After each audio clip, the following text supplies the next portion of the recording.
Avez-vous déjà remarqué que certaines personnes, après 60 ans, semblent débordées d'énergie, rire fort, marcher d'un pas vif, alors que d'autres, du même âge, paraissent fatiguées, ralenties, presque éteintes?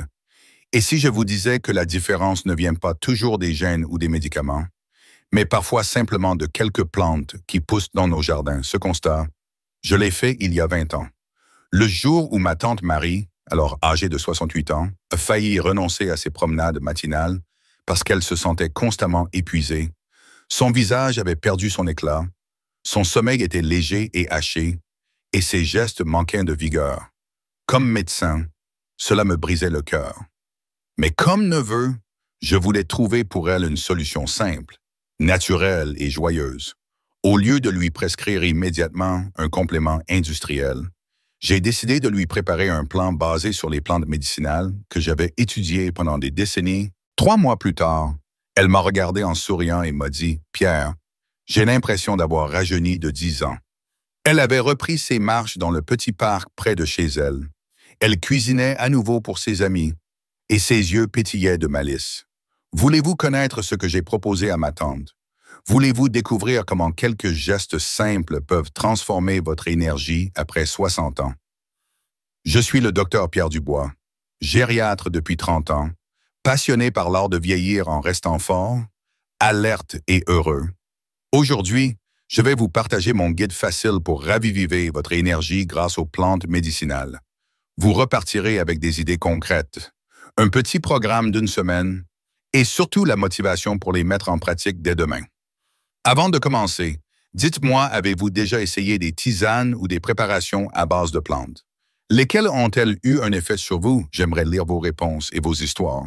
La première plante de mon guide est le ginseng, que j'appelle la racine du matin.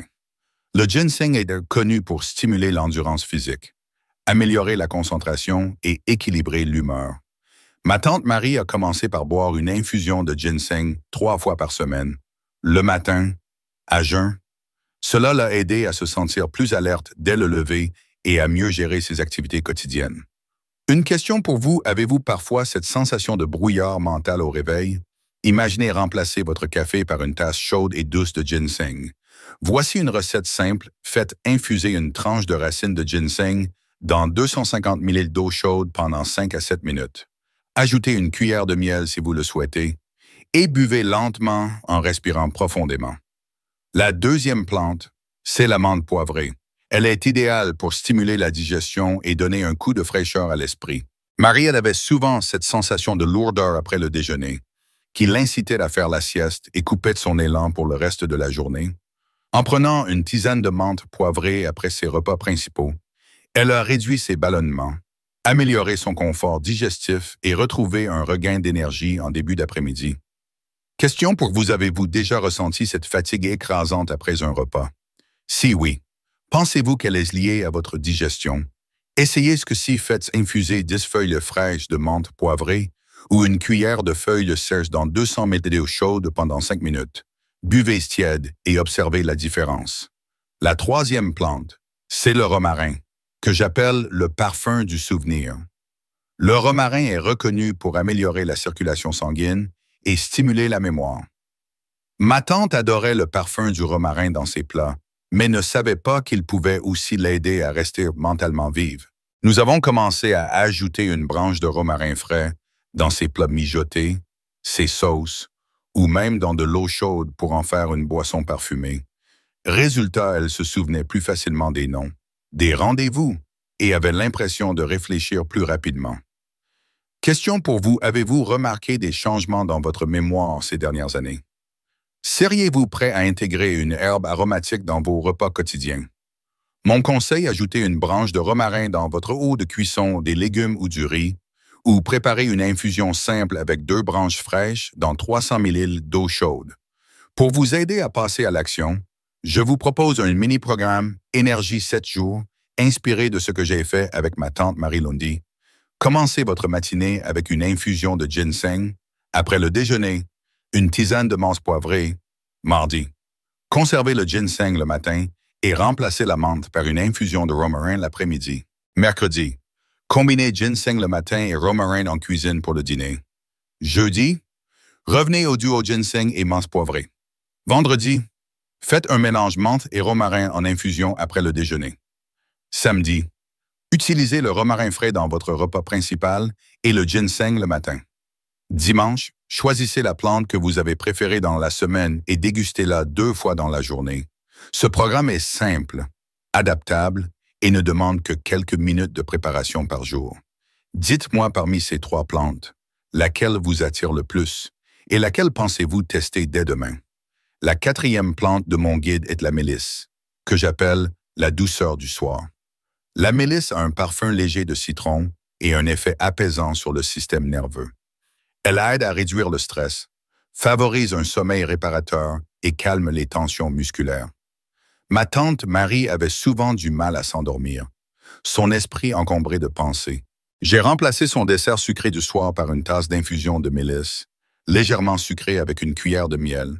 En 2 semaines, elle s'endormait plus facilement et se réveillait avec un visage reposé. Question pour vous, combien de temps mettez-vous à vous endormir en moyenne?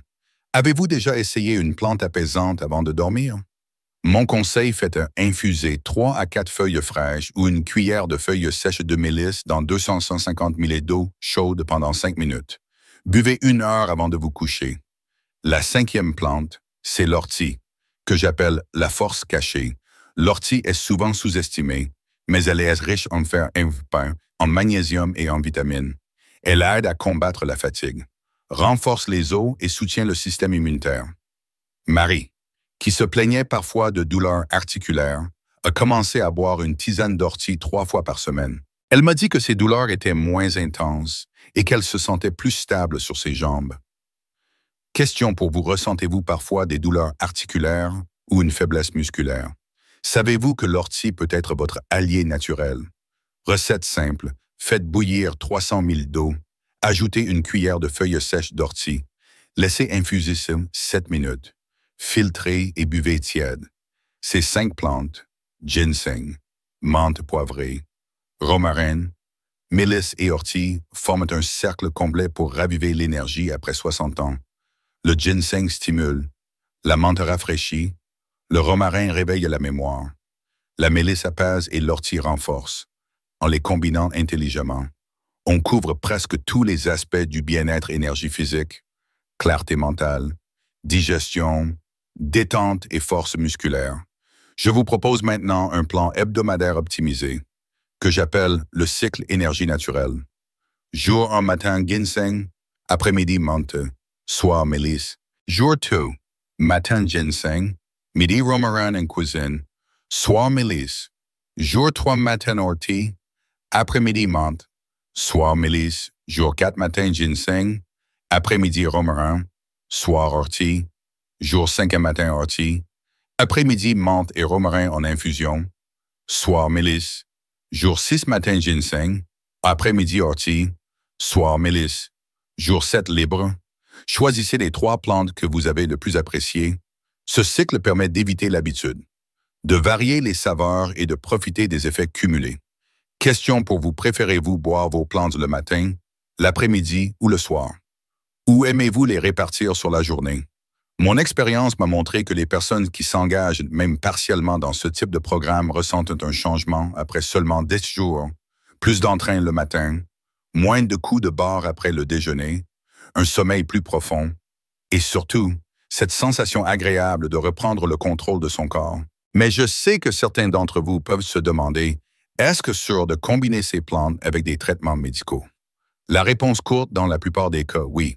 Mais il faut vérifier avec votre médecin si vous suivez un traitement particulier, notamment pour le cœur, la tension ou la thyroïde. Et vous, avez-vous déjà parlé à votre médecin de votre utilisation des plantes? Vous seriez surpris de voir combien de médecins sont aujourd'hui ouverts à ces solutions. Pour renforcer l'efficacité des plantes, j'insiste sur 3 habitudes complémentaires. D'abord, hydratez-vous correctement. Même les meilleures plantes ne peuvent pas compenser un manque d'eau. Ensuite, bougez un peu chaque jour, ne serait-ce que 15 minutes de marche douce, car l'oxygénation améliore l'absorption des principes actifs des plantes. Enfin, accordez-vous des moments de respiration profonde, par exemple 5 minutes le matin et 5 minutes le soir. Cela réduit le stress et optimise le travail des plantes apaisantes comme la mélisse. Marie a adopté ces 3 habitudes en même temps que les infusions, et c'est sûrement ce qui a multiplié ses résultats. Dites-moi parmi ces 3 habitudes, hydratation, marche quotidienne, respiration profonde, laquelle pourriez-vous mettre en place dès aujourd'hui? Maintenant, parlons brièvement des idées reçues qui découragent beaucoup de personnes. Certains pensent que les plantes mettent des mois à agir. C'est faux.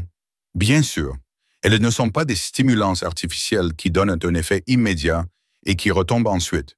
Mais certaines, comme la menthe ou le ginseng, se ressentent dès la première tasse. D'autres craignent que la préparation soit compliquée. Là encore, faut une infusion se prépare en moins de 5 minutes. Et vous pouvez même en faire en grande quantité le matin pour la journée. Et enfin, il y a ceux qui pensent que c'est trop tard après un certain âge. Je peux vous dire, après 30 ans de pratique, qu'il n'est jamais trop tard pour commencer. J'ai vu des patients de 85 ans retrouver une meilleure mobilité et plus de joie de vivre simplement en ajoutant des plantes médicinales à leur routine. Et vous, quelle est l'idée reçue qui vous a freiné jusqu'ici? Pour conclure ce guide, j'aimerais vous raconter la dernière étape du parcours de ma tante Marie, car elle illustre parfaitement l'esprit de cette approche. 3 mois après avoir commencé notre programme de plantes, elle m'a invité un dimanche matin chez elle. Sur la table, il y avait une carafe d'infusion d'ortie encore tiède, un bouquet de romarin frais et un petit pot de miel. Elle m'a dit, « Pierre, je ne me sens pas seulement plus énergique, je me sens vivante, curieuse et même plus sociable. » Elle avait repris les activités qu'elle avait abandonnées, comme la lecture en groupe et la danse lente avec ses amis. Ce qui me frappe toujours dans ces histoires, c'est que la transformation n'est pas seulement physique. Quand on retrouve de l'énergie, on retrouve aussi le goût de vivre, la motivation de voir du monde, l'envie de rire. C'est une spirale positive. Et tout cela commence par quelques gestes simples et réguliers. Je sais que certains d'entre vous se disent peut-être qu'ils n'auront pas la discipline pour suivre un programme chaque jour. Mais souvenez-vous, il vaut mieux commencer petit et constant que viser grand et abandonner. Si vous ne choisissez qu'une seule plante au départ, c'est déjà un pas énorme. L'important est de créer un rituel agréable. Par exemple, mon patient jeune, 72 ans, buvait chaque matin un café très fort qui le rendait nerveux. Nous avons remplacé un jour sur 2 ce café par une infusion de ginseng. En 1 mois, il avait moins de palpitations, plus d'énergie stable, et il a voulu découvrir les autres plantes. Posez-vous la question, quelle petite habitude pourriez-vous remplacer par une plante bénéfique dans les 7 prochains jours? Maintenant, je vous propose de terminer avec 5 questions fréquentes que mes patients me posent et mes réponses simples. Première question, puis-je prendre ces plantes si je suis déjà sous traitement médical? Réponse oui dans la majorité des cas, mais demandez toujours l'avis de votre médecin, surtout si vous prenez des médicaments pour le cœur, la tension ou la thyroïde. Deuxième question, combien de temps faut-il pour sentir les effets? Réponse, certaines plantes comme l'amande ou le ginseng peuvent se ressentir dès la première tasse, mais pour des bénéfices durables. Comptez 2 à 3 semaines. Troisième question, puis-je mélanger plusieurs plantes dans la même infusion? Réponse oui, mais commencez par les essayer séparément pour connaître leurs effets sur vous, puis combiner par goût ou pour optimiser leurs actions. Quatrième question, où trouver ces plantes de bonne qualité? Réponse, privilégiez les herboristeries, les magasins bio ou les producteurs locaux. Évitez les produits trop transformés ou avec des arômes artificiels. Cinquième question, y a-t-il un âge limite pour commencer? Réponse absolument pas. J'ai vu des patients de plus de 85 ans bénéficier de ces infusions, à condition d'adapter les quantités et de respecter leurs besoins spécifiques. Voilà, vous avez maintenant en main un guide pratique, simple et naturel pour raviver votre énergie après 60 ans. Mon conseil final est de ne pas attendre une grande fatigue ou un problème de santé pour agir. Commencez maintenant, même doucement, et observez les changements. Imaginez-vous dans 3 mois, avec plus de vitalité, de clarté mentale, de sérénité et le sourire aux lèvres. C'est à votre portée, et cela peut commencer dès votre prochaine tasse. Alors, quelle plante allez-vous essayer en premier?